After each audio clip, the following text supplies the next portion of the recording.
Welcome to the Farm to School podcast, where you will hear stories of how youth thrive and farmers prosper when we grow, cook, and eat delicious, nutritious, local food in schools. We're your hosts. I'm Rick Sherman. And I'm Michelle Markestein. We are Farm to School coordinators for the state of Oregon. And today we are making time to talk about the federal level and the people and programs at the United States Department of Agriculture that intersect with Farm to School. So imagine, if you will, a student is enjoying a school lunch or a summer meal at a local park with locally sourced blueberries and a green salad on the plate. That takes not only the farmers that grow the food and all the folks in the kitchen that cook and prepare the food, but also paying attention to all the rules governed by the federal rules at the USDA to meet nutrition standards. Michelle, can you paint a picture for us what that federal agency that oversees school meals looks like? Yeah, sure. The USDA is made up of 29 different agencies, so it's nearly 100,000 employees. And in those 29 different agencies, which you can imagine tons of structure, one of them is called Food Nutrition Services. And so that Food Nutrition Service's mission is to increase food security and reduce hunger. And they do that in partnerships with state and tribal governments. They have 16 programs, and it's a lot of numbers, but it's totally worth tracking. These 16 different programs fall into three buckets or areas of work. So first, you have your nutrition assistance programs, things like farmers markets, SNAP-Ed, SNAP, and WIC. You have the second bucket being food distribution. So these are emergency foods and things like USDA Foods in Schools. And then that third bucket is called Child Nutrition Programs. So that's all the school meals, summer meals, and farm to school programs. And I was thinking of it's a lot of government agencies and numbers, but just play this out that actually in any given year, 1 in 4 Americans, so that's 25% of us, benefit directly from one of these food nutrition service programs. All this takes incredible leadership and organization, and that's where our very special guest comes in today. Please welcome to the Farm to School podcast Administrator Cindy Long, who manages Federal Administration of the United States Department of Agriculture Food and Nutrition Service, better known as USDA FNS. Welcome, Administrator Long. Thank you so much for having me. It's a pleasure to be here.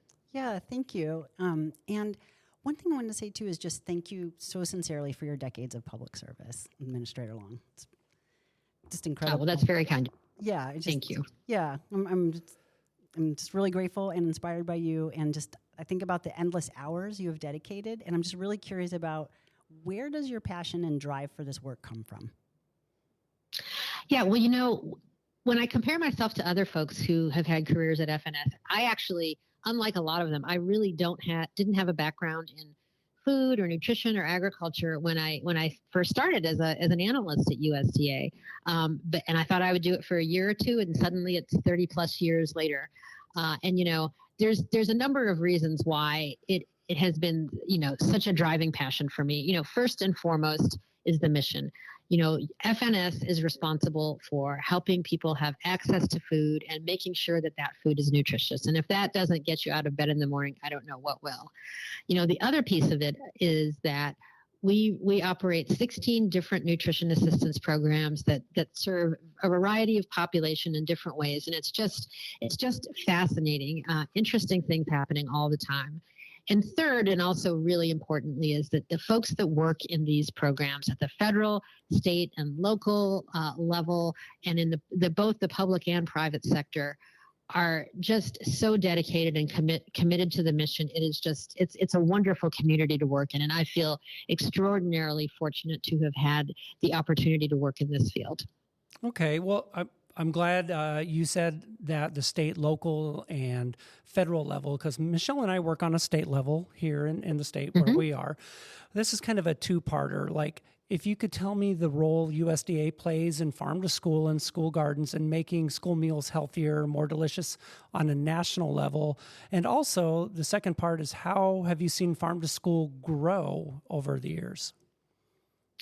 Yeah, well, on the first part, USDA FNS's role is, as the federal government, we fund all of the nutrition assistance programs, including the support that goes through the federal farm to school program.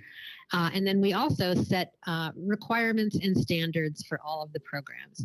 So in the school meals world, among other things, we set standards for the nutrition quality of school meals. So we're the ones that say, hey, you need to have this much fruit and vegetables and whole grain and low-fat dairy on the plate, and have sensible calorie limits and reasonable sodium, et cetera, et cetera.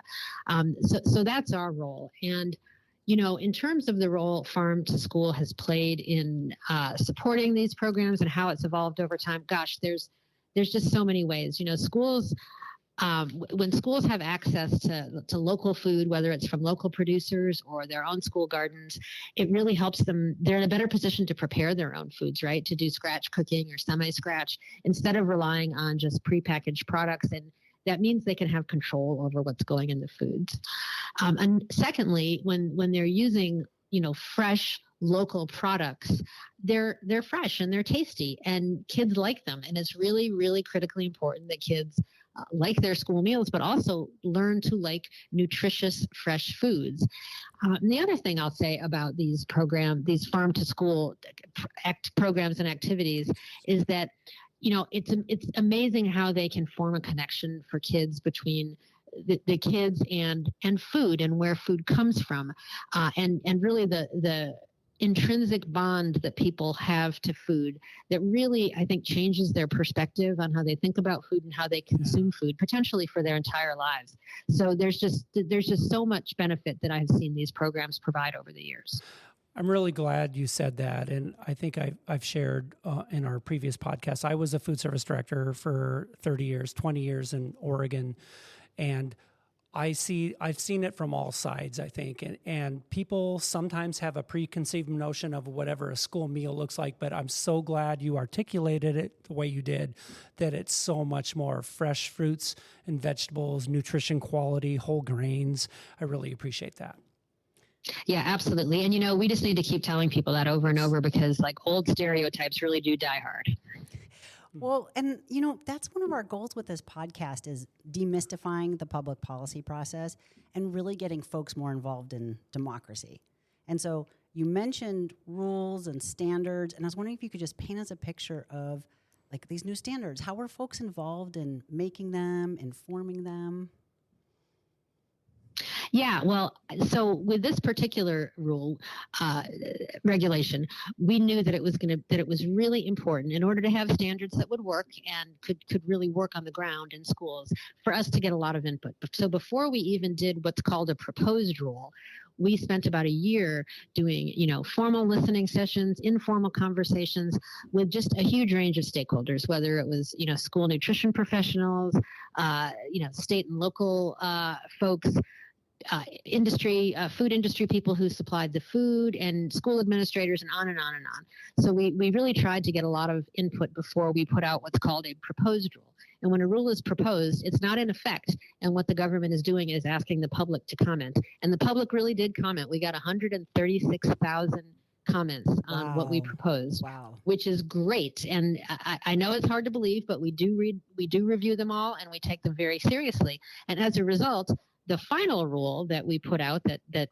made some changes to school meal standards was different than the proposed. It reflected that input from the public around a range of topics, including the timing of changes and the specifics of the changes. And I think it's a better product as a result. Yeah, it's funny you mentioned when you announced that you were going to seek input, then I think all the local areas went to work. I know in our neck of the woods, all of our nonprofits and our state agency and went to the task of asking all of their local people about, what do you think about the final rule? What do you think about the standards and stuff? So it happens on such a global scale at the local, national, state level. It's amazing.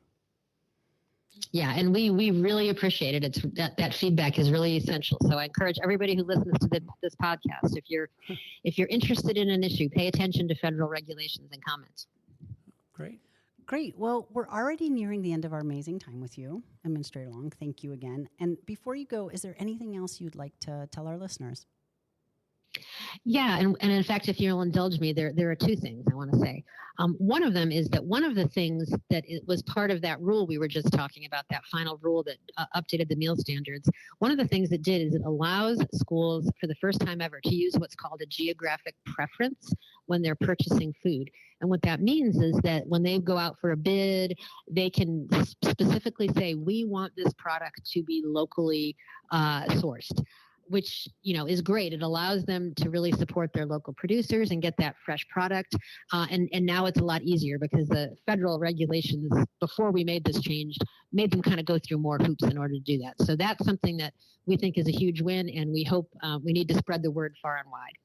The other thing I want to flag is we announced today a series of grants and supports for the school meals programs totaling about $27 million. And I want to flag that one of those was a series of grants that have been awarded to help support innovation in the marketplace.